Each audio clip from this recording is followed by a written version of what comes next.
Question green vlog സ്വാഗതം. പ്രകൃതിയിലുള്ള ഒരു തേനീച്ചക്കൂടിനെ നമ്മൾ പിടിക്കുന്നതാണ്. ചെറിയ വാവട്ടമായിരുന്നു, അതിനെ വലുതാക്കിയതാണ് വാവട്ടം. വന്നിട്ട് നമ്മൾ വാവട്ടച്ചൂടെ മണ്ണ് അതിൻ്റെ ആ എൻട്രൻസ് ഒന്ന് കൊണ്ട് വലുതാക്കണം. വലുതാക്കിയ ശേഷം അടകൾ നമ്മൾ ഓരോന്നോരോന്നായിട്ട് എടുക്കുന്നുണ്ടോ. അടകളെടുത്ത് അതിൻ്റെ ചൂടെ അടകളെടുക്കാൻ വേണ്ടി ഞാൻ കൊണ്ട് ശകലോടെ വലുതാക്കുകയാണ്. ഇങ്ങനെയൊക്കെ ഈ സമയത്ത് ചിലപ്പോൾ ഈച്ചകൾ കുത്താൻ സാധ്യതയുണ്ട്. അപ്പോൾ നമ്മൾ ബീവെയിൽ ഉപയോഗിക്കുക. എന്നിട്ട് പതുക്കെ അടകൾ ഓരോന്നും ഡാമേജ് ഇല്ലാതെ അടകളെ എടുത്ത് നമ്മൾ വെക്കുന്നു. ഓരോ അടകളും എടുത്ത ശേഷം നമ്മൾ അടകളെ നമ്മൾ വാഴനാര് വെച്ച് കെട്ടുന്നു. ആദ്യം ഈ അടി ഫ്രെയിമില്ല, അടി തട്ട് കമ്പില്ലാത്തതുകൊണ്ട് അവിടെ വാഴവള്ളിയുടെ അങ്ങനെ ഒന്ന് നീളത്തിൽ കുറേ കെട്ടിയ ശേഷം താഴേന്ന് ഒന്നുകൂടെ രണ്ട് വശം കെട്ടുന്നു, അത് ചേർത്ത് കെട്ടുന്നു. അങ്ങനെ നമുക്കതുണ്ടോ, ആ രീതിയിൽ നമുക്ക് ഉണ്ടോ അട കെട്ടിയിരിക്കുന്നുണ്ടോ. അങ്ങനെ ബാക്കി അടകളെല്ലാം നമ്മൾ കെട്ടുകയാണ്. ഓരോന്നെടുത്ത് മുഴുവൻ കെട്ടി വെച്ചു. എന്നിട്ട് ഈച്ചകളെ പതുക്കെ നമ്മൾ വാരുകയാണ്.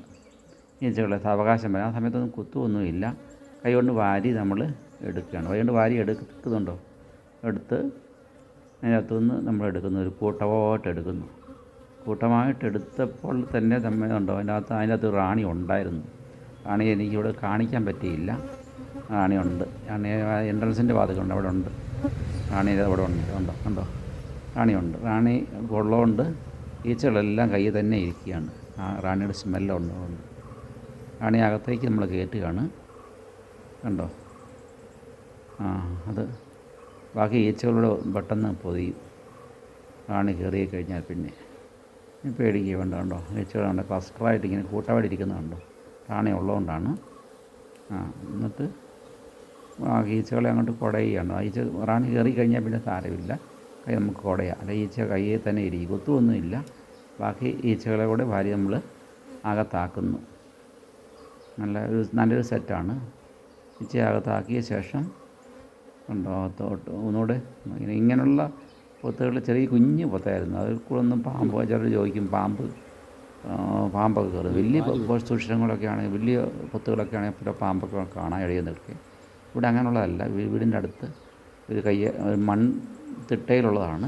ഒരു ചെറിയ വിടവായിരുന്നു. അപ്പോൾ അതിൻ്റെ അകത്ത് ഒരു പാമ്പൊന്നും കയറാൻ ഈച്ചകൾ അനുവദിക്കത്തില്ല.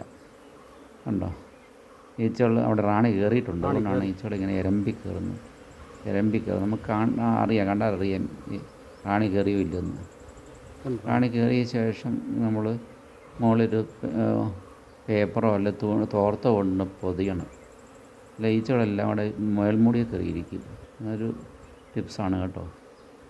മേൽമുടിയിൽ ഇരുന്നാൽ പിന്നെ താഴെ ഈ അടകളിൽ ഈച്ചകൾ കവർ ചെയ്യാനായിട്ട് ഈച്ചകൾ കാണത്തില്ല. അതുകൊണ്ട് വെച്ച് കഴിയുമ്പോൾ തോർത്തിട്ടൊന്ന് മുകളിൽ വശമൊന്ന് കവർ ചെയ്യും.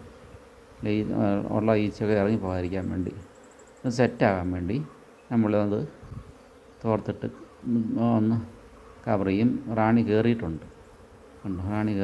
ഇനി ബാക്കി ഈച്ചകളെ കൂടെ നമ്മളിന്ന് അവിടുന്ന് പുറത്തേക്ക് അടിക്കണം. കുറച്ച് അടിച്ച് ആ ഈച്ചകളെ നമ്മൾ അതിൻ്റെ അകത്ത് കയറ്റി നമ്മൾ മണ്ണിട്ട് മുകളിലോട്ട് വെക്കുകയാണ്. ബാക്കി അവിടെ മുകളിലോട്ട് എല്ലാം തന്നെ കയറി.